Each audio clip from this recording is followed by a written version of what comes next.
সূরা ইখলাস কখন পাঠ করলে সাথে সাথে ফলাফল পাবেন?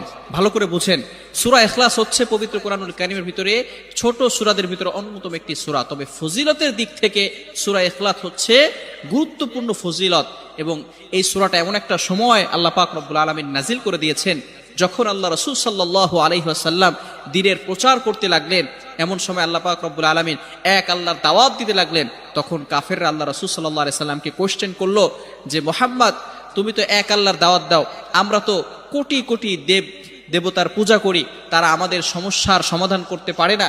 তুমি যে আল্লাহর দাওয়াত দাও সেই আল্লাহ কয়জন এবং সেই আল্লাহর সন্তান আছে কিনা? সাথে সাথে আল্লাহ পাক রব্বুল আলামিন এই কাফেরদের প্রশ্নের উত্তরে আল্লাহ রাসূল সাল্লাল্লাহু আলাইহি সাল্লামের কাছে এই সূরাটি নাজিল করলেন, কুল হুয়াল্লাহু আহাদ আল্লাহুস সামাদ লাম ইয়ালিদ ওয়া লাম ইউলাদ ওয়া লাম ইয়াকুল লাহু কুফুয়ান আহাদ। আল্লাহ পাক রব্বুল আলামিন এক, অদ্বিতীয়, এবং আল্লাহ পাক